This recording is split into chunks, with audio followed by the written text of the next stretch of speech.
Hello guys, today we are going to do dual nature of matter and nature of electron, right? De Broglie wavelength. तो basically class 12 का ये chapter है. It's very very important chapter और easy भी है, बहुत easy है ये. बहुत सारे बच्चों को तो खैर पढ़ने की जरूरत नहीं होती, पढ़ाने की जरूरत नहीं होती, खुद ब खुद ही वो पढ़ लेते हैं और एग्ज़ाम भी दे देते हैं. It's so easy, right? मेरे ख्याल से बोर्ड में 2 या 3 नंबर का है, लेकिन कंपटीशन में भी ये है. सो बेसिकली थोड़ा सा कॉन्सेप्ट इसमें इन्वॉल्व है, अदरवाइज इसमें ज़्यादा कुछ बहुत बड़ा डीप चैप्टर नहीं है, right? So let's see dual nature.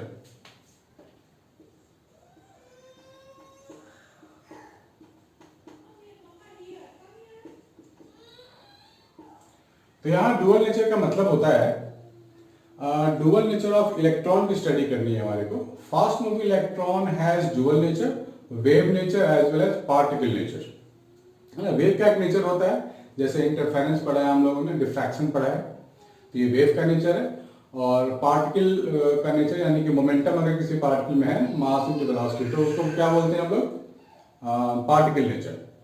तो डी ब्रॉगली ने बोला था कि any fast moving electron has particle nature as well as wave nature, right? तो उसने क्या किया कि आइंस्टीन का फॉर्मूला लिया, E is equal to mc square. किसका फॉर्मूला है ये? आइंस्टीन का फॉर्मूला है, आइंस्टीन मास एनर्जी फॉर्मूला. और दूसरा लिया गया है H इंटू म्यू. ये है प्लैंक्स क्वांटम थ्योरी है, ये प्लैंक्स का फॉर्मूला है.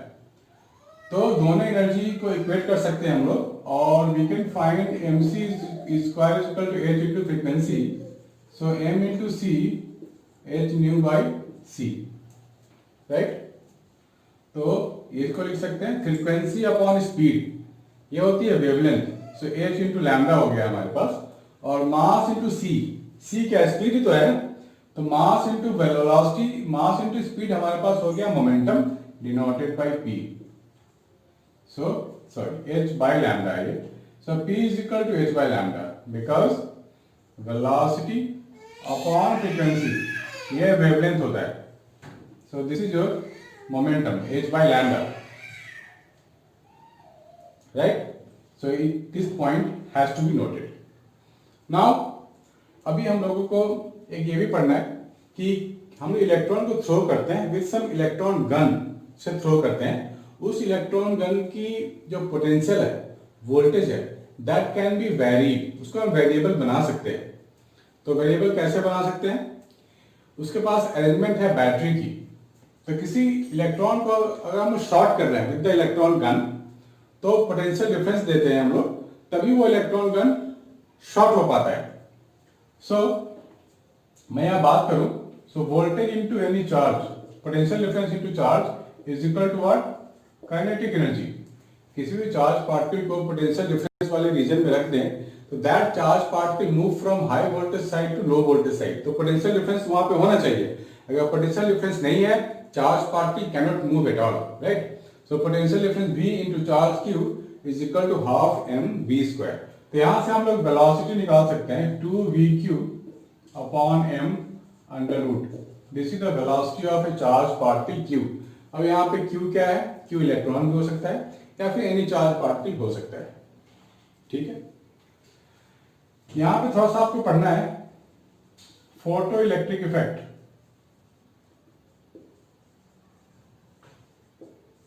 जो कि डुअल नेचर का बहुत ही इंपॉर्टेंट टॉपिक है, फोटो इलेक्ट्रिक इफेक्ट. ये वापस अभी मिलने वाला है हमारे को. तो हम लोग क्या देखते हैं फोटो इलेक्ट्रिक इफेक्ट में? मान लिया ये कोई मेटल सरफेस है, कोई रेडिएशन अगर आके यहाँ हिट कर रहा है, तो रेडिएशन आके हिट करता है तो क्या होता है? Electron come out. हमने बेसिकली ये लाइट को अलाउ किया है to hit the metal surface and electron ejected out.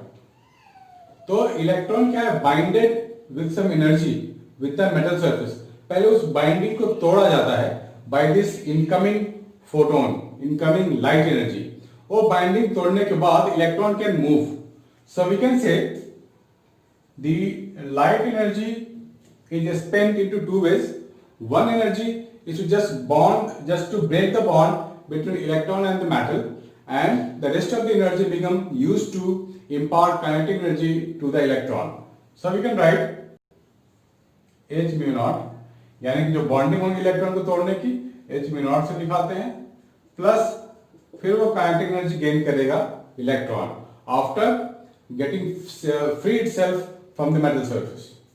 इसको हम लोग वर्क फंक्शन भी बोलते हैं, W नॉट से डिनोट करते हैं या कभी कभी फाई नॉट से डिनोट करते हैं. बहुत सारे नाम हो सकते हैं, अलग अलग बुक में अलग अलग सिंबल हो सकते हैं, बट उससे घबराना नहीं है. वो होता क्या है, H into frequency not. Frequency not को बोलते हैं थ्रेशोल्ड फ्रीक्वेंसी. अभी एक नया वर्ड आ गया, थ्रेशोल्ड. Threshold frequency.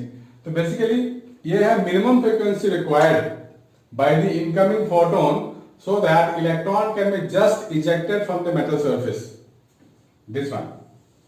क्या है बच्चों? The minimum frequency required by the photon so that the bonding between electron and the metal surface can be broken down. So we can write H mu is equal to H mu naught plus half mv square. ठीक है. अब इस half M square की जगह मैं voltage into charge भी लिख सकता हूं. तो मेरे को दूसरा इक्वेशन मिल जाएगा यहाँ पे, H into mu is equal to H mu not plus voltage into small E लिखा है मैंने, मीन्स हम इलेक्ट्रॉन की बात कर रहे हैं strictly, that's why small e I have written there. अब इसका ग्राफ भी आ सकता है हमारे को, इसका ग्राफ पहले आप इतना नोट डाउन कर लो, फिर मैं बताता हूं आगे.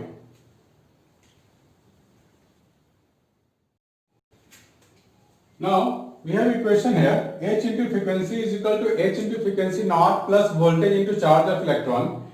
This equation can be written like this, and we can ask to find the graph voltage versus frequency का ग्राफ. That means इसे आप y ले लो और फ्रीक्वेंसी को आप x ले लो, ठीक है. और यहाँ पर बाकी चीजें मेरे को मिल जाएगी minus H by E into frequency not. तो if you compare with this y is equal to mx plus c यहां पे देख लो, y intercept is negative, slope h by e है, तो h बाई e हमारे पास है पॉजिटिव. दिस इज v यानी कि वोल्टेज, और this is e, sorry this is frequency, right. Frequency possessed by this incoming photon है ये. तो हमारे पास स्लोप क्या है, h बाई ई है और c है माइनस, यानी कि line is something like this, ऐसा कुछ. c आ गया माइनस h बाई ई, और ये जो पॉइंट है हमारे पास, ये पॉइंट कैसे फाइंड करें, this is the minimum frequency, right. तो इसको लिखते हैं हम लोग म्यू नॉट, यहां पे लिख लो फ्रीक्वेंसी, कंफ्यूजन नहीं होगा, right. So slope of this line is nothing but h by e. So this is the graph between voltage and frequency, right guys? It is very important graph, it can be asked anywhere, so please note it down.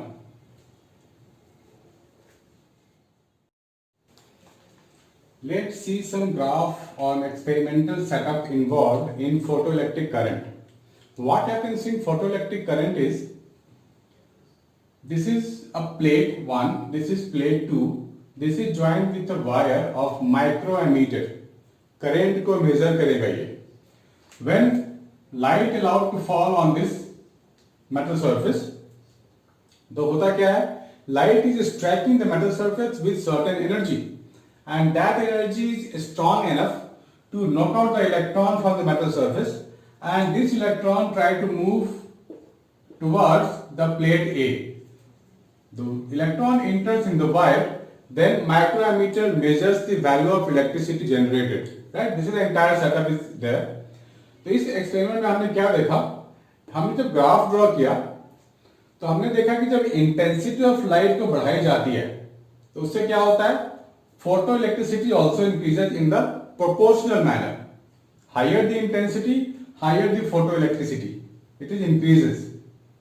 And second thing is that we are talking about some potential difference. See this plate A at which electron is going to strike.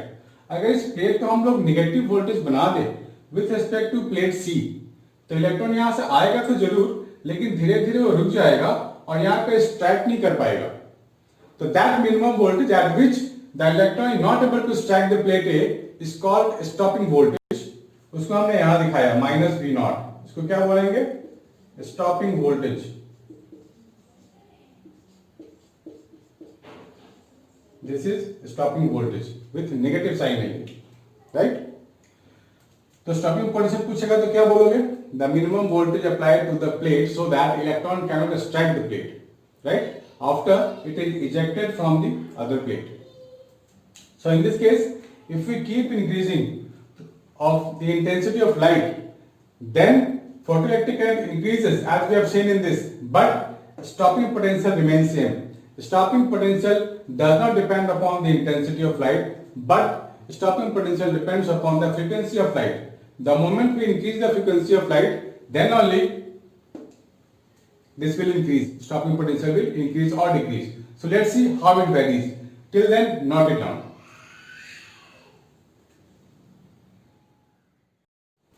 When we talk about potential difference, photoelectric electricity or frequency, when we increase the frequency, here frequency 2 is greater than frequency 1. When frequency increases, stopping potential becomes more negative. होना भी चाहिए, क्योंकि हमें जब incoming light का frequency बढ़ाया तो frequency बढ़ने से क्या हो गया? लाइट की खुद की एनर्जी बहुत ज्यादा बढ़ गई। जब लाइट की एनर्जी बढ़ जाएगी तो वो इलेक्ट्रॉन को स्ट्राइक करेगा विद हाई एनर्जी, अपनी एनर्जी वो इलेक्ट्रॉन को देगा. So now this time electron is moving with some high energy as compare to the last case. Electron की एनर्जी बढ़ गई, अभी ज्यादा काइनेटिक एनर्जी से मूव करेगा. जब ज्यादा काइनेटिक एनर्जी से मूव करेगा तो मेरे को प्लेट ए को और नेगेटिव बनाना पड़ेगा, मोर नेगेटिव, रोकने के लिए, अदरवाइज स्ट्राइक कर सकता है, right? So this is the graph of photoelectric electricity potential difference for different frequencies. Note it down, guys.